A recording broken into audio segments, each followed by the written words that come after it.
বেশিরভাগ পাশ্চাত্য মদতপুষ্ট যারা, তারা সেই নিওকলোনিয়ালিজমের এজেন্ট হিসেবে আমাদের সমাজ ব্যবস্থা ভেঙে দিতে চায়। তাদের স্লোগান মনে আছে, আমাদের বাঙালি তথাকথিত মুসলমান মেয়েরাই এনজিওতে কাজ করতো, স্লোগান দেওয়া তো রাস্তায়, কিসের বর কিসের ঘর, ঘরে শুধু মারধর। কোথায় মারধর? আপনাদের আমাদের ঘর তো শান্তির এক একটা ছোট ছোট ব্যাস।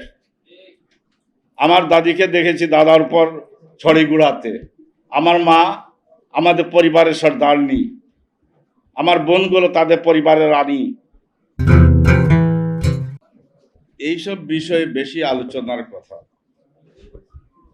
৯২% মানুষের দেশে যে মানুষ ইসলাম ধর্ম অবলম্বন করে চলেছে, তাদের জীবন আচরণ, যারা পবিত্র কালাবে পাককে তাদের প্রাণের চেয়েও প্রিয় ঐশিক গ্রন্থ, আল্লাহর বাণী হিসেবে বিশ্বাস করে অনুসরণ করার চেষ্টা করে, আল্লাহকে প্রভু হিসেবে মানে, সেই পবিত্র কালামে পাকে পরিষ্কার করে বলেছে নারীর অধিকার, নারীর সম্মান, পুরুষের সম্মান। আমরা তার বিরুদ্ধে গিয়ে যে নারী নীতি বা এই সংস্কারের প্রস্তাব নিয়েছি, তা তো কোরআনের পরিপন্থী। আর কোরআন কি? আল্লাহ সুবহানাহু ওয়া তাআলার বাণী, অর্থাৎ আল্লাহর সাথে বিদ্রোহ করা। সেটাকে এই দেশের মানুষ, বিশ্বের মুসলমানকে মেনে নেবে? যদি প্রকৃত মুসলমান হয় তা প্রতিবাদ করবে। এবং মুসলমানদের যে দাবি সেটা কোরআনে বিধৃত, তার সাথে কোনো কিছু সাংঘর্ষিক যেন না হয়। কারা এটা প্রণয়ন করেছে? এই সংস্কার প্রস্তাব, যেখানে ৯০%, যদি এখানে ১২-১৩ জন কতজন সদস্য ছিলেন, ৮ জনই শুনেছি যে তারা কোরআনও জানে না, হাদিসও জানে না, এদেশে মানুষের কৃষ্টি সংস্কৃতি, ইতিহাস, ঐতিহ্য কোনো কিছু জানে না, একাত্ম বোধ নেই তাদের এদের সাথে। তো এরকম জনবিচ্ছিন্ন লেখক লেখিকা চিন্তাশীল দিয়ে প্রতিনিধিত্ব হয় কেমনে? এদেশের মহিলাদের প্রতিনিধিত্ব তারাই করবে যাদের আচরিত জীবন এদেশের বৃহত্তর জনগোষ্ঠীর সাথে সম্পৃক্ত। সুতরাং এটা পরিত্যাজ্য। বিদেশের মহিলাদের জীবন বিষময়। তারা সায়েন্স, টেকনোলজি, আধুনিক পড়াশোনা সব কিছুতে অধিক উচ্চে উঠে গেছে। তারা মঙ্গল গ্রহে এখন স্পেসশিপ পাঠানোর উদ্যোগ নিচ্ছে, চাঁদে পৌঁছে গেছে। তাদের মহিলারা তারা ন্যায্য সমতা করতে গিয়ে লিভ টুগেদার করে, আর লিভ টুগেদার করে যখন বাচ্চা হয়, প্রেগনেন্ট হয় মহিলা, তখন শাকিলা কুকিলা হয়ে উড়ে যায় অন্য কোনোখানে, পুরুষ চলে যায়। কেন চলে যায়? কারণ তখন তার শারীরিক অসুবিধা, চেহারা সুরত কি হয়, অসুস্থতা দেখা দেয়, তার শোকের পায়রা সেই পুরুষ চলে যায়। তখন মহিলা কি করে? বাচ্চা যদি হয়ে যায়, অ্যাবর্শন করায়, তখন ওই বাচ্চাকে নিয়ে বলবে আমার দায় কি, অরফানেজ, এতিমখানায় দিয়ে আসে। বাবাও দায়িত্ব নেয় না, মাও দায়িত্ব নেয় না। এভাবে ওদের দেশে, ওদের সমাজে এরকম অবৈধ সন্তান, পিতৃপরিচয়হীন বিপুল সংখ্যক। আর এজন্য বাচ্চাও নেয় না তারা। তাদের পপুলেশন ডিক্লাইন করছে। তাদের শিল্পে যে শ্রমিকের যোগান, সেনাবাহিনীতে যে সামরিক বাহিনীর লোকদের যোগান, সেগুলো নাই। জাপানের লোক সংখ্যা আজ থেকে ৩০-৪০ বছর আগে ছিল ১২ কোটি, এখনো ১২ কোটির দ্বারে কাছে কমতেছে। রাশিয়ার লোক সংখ্যা ছিল ইউএসএসআর, তখন কয়েকটা দেশ আলাদা হয়ে গেছে। তারপর মেইন রাশিয়ায় যে পপুলেশন ছিল সেটা ছিল ১৮ কোটির মতো, আর টোটাল ছিল 25 crore। তারপর উজবেকিস্তান, কাজাকিস্তান এরা স্বাধীন হয়ে গেলে মূল যেটা এখন রাশিয়া, তাদের লোক সংখ্যা কমতে কমতে এসে 14 কোটিটা দাঁড়িয়েছে।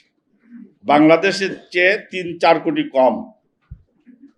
ইটালি, বুলগেরিয়া, হাঙ্গেরি, তারপর স্পেন, এদের পপুলেশন এত আশঙ্কাজনকভাবে কমে যাচ্ছে। Their society is on the verge of collapse.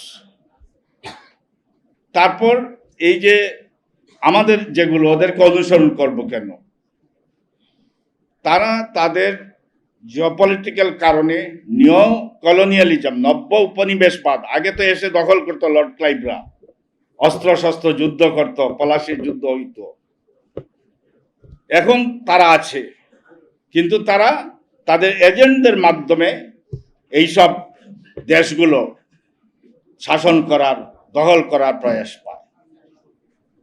এবং তাদের কৌশল হিসেবে এনজিও গুলো, সব এনজিও না, অনেক ভালো এনজিও আছে কল্যাণের কাজ করে, কিন্তু বেশিরভাগ পাশ্চাত্য মদতপুষ্ট যারা, তারা সেই নিওকলোনিয়ালিজমের এজেন্ট হিসেবে আমাদের সমাজ ব্যবস্থা ভেঙে দিতে চায়। তাদের স্লোগান মনে আছে, আমাদের বাঙালি তথাকথিত মুসলমান মেয়েরাই এনজিওতে কাজ করতো, স্লোগান দেওয়া তো রাস্তায়, কিসের বর কিসের ঘর, ঘরে শুধু মারধর। কোথায় মারধর?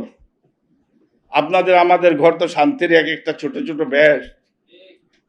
আমার দাদিকে দেখেছি দাদার উপর ছড়ি গুড়াতে, আমার মা আমাদের পরিবারের সর্দারনি, আমার বোনগুলো তাদের পরিবারের রানী।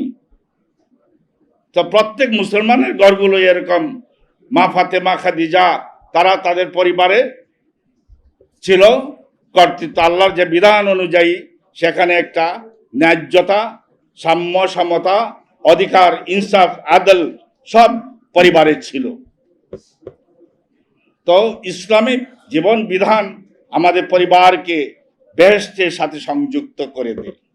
আর সেটা ভেঙে দেবে কেন? যদি পরিবার প্রথা ভেঙে দেওয়া যা হয়, ফ্রি সেক্স আসে, হোমোসেক্সুয়ালিটি, এখানে লেসবিয়ানিজম, গেইজম এগুলো চালু হয়ে যায়, তাহলে আমরা পরিবার ভেঙে যাবে। আর পরিবার যদি ভেঙে যায়, তাহলে আমাদের দেশে একটা নৈরাজ্যকর পরিস্থিতি দেখা দেবে। তার ফলশ্রুতিতে আমাদের সম্পদের উপর আমাদের যেসব সরকার আসবে, তারা তাদের ক্রীড়নক হিসেবে কাজ করবে। আর ধর্মীয় অনুশাসন সমাজকে সুসংবদ্ধ, কোহেসিভ একটা শক্তিশালী সমাজ গড়ে তোলে। আর শক্তিশালী সমাজ যেখানে, সেখানে রাষ্ট্র হয় দেশপ্রেমে উজ্জীবিত, ঐক্যবদ্ধ এবং কর্মমুখর, সেখানে কোনো বিভাজন থাকে না। সুতরাং এই কৌশলগুলো, এই ষড়যন্ত্র চক্রান্তগুলো আমাদের একাডেমিক্যালি অনুধাবন করতে হবে। আমরা ডেফিনেটলি, এটা আমাদের আবেগের জায়গা, আবেগপ্রবণ হব, অন্যায় বিরুদ্ধে আমরা দৃঢ় বুলন্দ আওয়াজ তুলব, কিন্তু আমরা দিশেহারা হয়ে যাব না। এ দেশ আমাদের, যারা বুঝে না তাদেরকে বুঝাবো, এই সরকার বিপ্লবের শহীদের রক্তের উপর দিয়ে এই সরকার প্রতিষ্ঠিত হয়েছে। তাদেরকে অনুধাবন করতে হবে। এখানকার বৃহত্তর জনগোষ্ঠীর টোন, কণ্ঠস্বর, হৃদয়ের প্রতিধ্বনি, তাদের কৃষ্টি সংস্কৃতি, তেহজিব, তমদ্দুন, ধর্মীয় মূল্যবোধের বিরুদ্ধে কোনো কিছু করে যা কেউ পার পাবে না। এই দেশকে গড়তে হলে সবাই মিলে ঐক্যবদ্ধভাবে আমরা ন্যায্যতার ভিত্তিতেই যার যার অধিকার সেখানে আমরা বৈজ্ঞানিকভাবেই প্রতিষ্ঠিত করব। এরকম আজে বাজে এবং এগুলো তো নিম্ন মেধা সম্পন্ন লোকদের রাজনৈতিক অসৎ উদ্দেশ্য প্রসূত যেসব চিন্তা, সেগুলোর প্রতিফলন ঘটেছে এই যে তাদের সংস্কার প্রস্তাবনায়। আমি ছোট্ট একটা গল্প দিয়ে আমার বক্তব্য শেষ করছি। আমি ঢাকা ইউনিভার্সিটি টিচার ছিলাম 40 বছর। এই 2-3 বছর হলো আমার শিক্ষকতা জীবন শেষ হয়েছে, এখন আবার প্রশাসনিক দায়িত্বে আছি। আমাদের কলা ভবনের এখানে ক্লাস নিয়ে এসে সায়েন্স এনেক্স বিল্ডিং থেকে বসতাম, এই শহীদ মিনার পাশে আমাদের এটা। তো কলা ভবনের ওখানে টিচার্স লাউঞ্জ, হঠাৎ একদিন ইন্টারন্যাশনাল রিলেশনস এক ম্যাডাম, তিনি আসছে, খুব আধুনিকা, আমেরিকা থেকে পিএইচডি করে আসছে। তো কে দেখিয়ে দিছে যে প্রফেসর আব্দুর রবকে জিজ্ঞেস করে। কি উনার প্রশ্ন? সবাই একটু মনোযোগ দিয়ে শুনেন। বলেন, উনি আমার বয়সে 4-5 বছর সিনিয়র, আমি পিএইচডি করে ফিরেছি মাত্র। বলে, ভাই আপনার সাথে তো আমার ডিবেট হবে।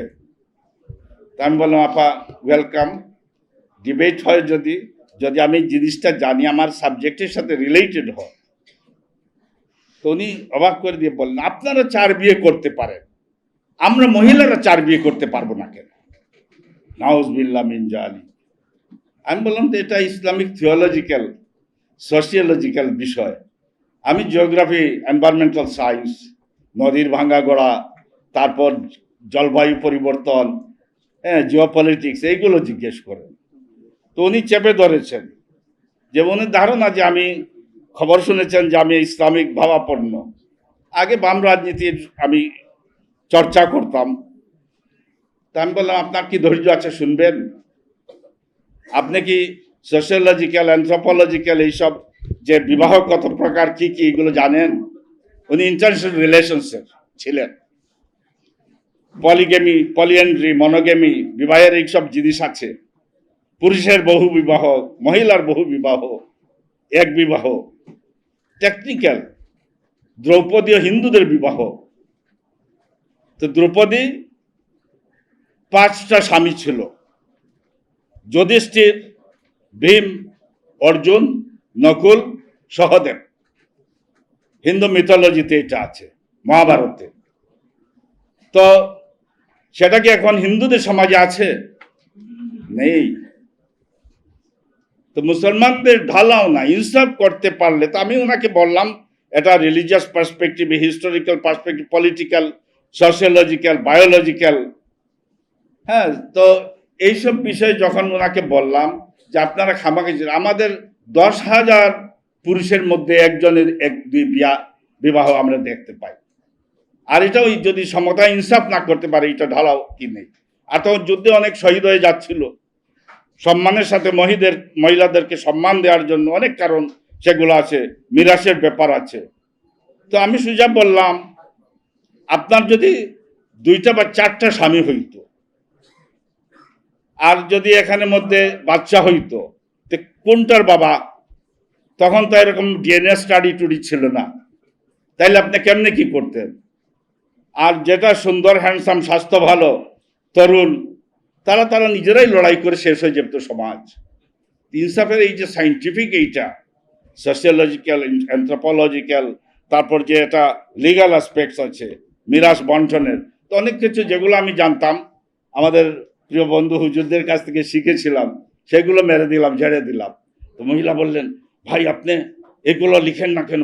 আমি বললাম, আমার কাজ নেই, এটার জন্য অনেক আলিম উলামা আছে, অনেক প্রাজ্ঞ বিজ্ঞ লোকজন আছে, তারা লিখছে, আপনি তো পড়েন না, আপনি ইসলামও জানেন না, আবার মডার্ন সাইন্টিফিক সোশিওলজিক্যাল যে সায়েন্স ব্রাঞ্চেস, সে অ্যানথ্রোপোলজি, এগুলো জানেন না। আসলে পড়াশোনা নেই পরিস্থিতির ভিত্তিতে, আর এদেশের মানুষকে আঘাত দেওয়ার জন্য এইসব ষড়যন্ত্র।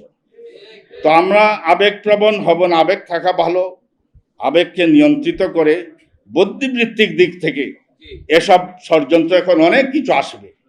2 নম্বর, আমাদের ঐক্যবদ্ধ থাকতে হবে। আমাদের মধ্যে যে অনেক বিভাজন, অল্প পয়সা আমরা নিজেরা বিক্রি হয়ে যাই। আমরা আল্লাহর রজ্জুকে ঐক্যবদ্ধভাবে শক্তিশালীভাবে তুলে ধরব। আর বেসিক জিনিস, আমাদের ইমানের সাথে সাংঘর্ষিক যে কোনো কিছু ঐক্যবদ্ধভাবে আমরা প্রতিরোধ করব, জাতিকে ঐক্যবদ্ধ করব। জাতির স্বাধীনতা, সার্বভৌমত্ব বিপন্ন। 3 দিকে যে আমাদের প্রতিবেশী, দক্ষিণে ব্লু ওয়াটার নেভি, আর দক্ষিণ পূর্ব দিকে যে মিয়ানমার, তারা আমাদের উপর তত প্রসন্ন নয়। আমরা তাদের সবার সাথে ডিপ্লোম্যাটিক রিলেশনে বন্ধুত্ব চাই, সমতা সাম্যের ভিত্তিতে, দেবে আর নেবে, মিলাবে মিলিবে। কিন্তু আধিপত্যমূলক দাদাগিরি, বড় ভাই সুলভ আচরণ আমরা কারো প্রত্যাশা করি না। যদি আমরা জাতি, দেশ ছোট হতে পারে, জাতি অত্যন্ত বড়, ঐক্যবদ্ধ থাকি, কেউ আমাদের দিকে ভ্রুকুটি চোখ তুলে তাকাতে পারবে না।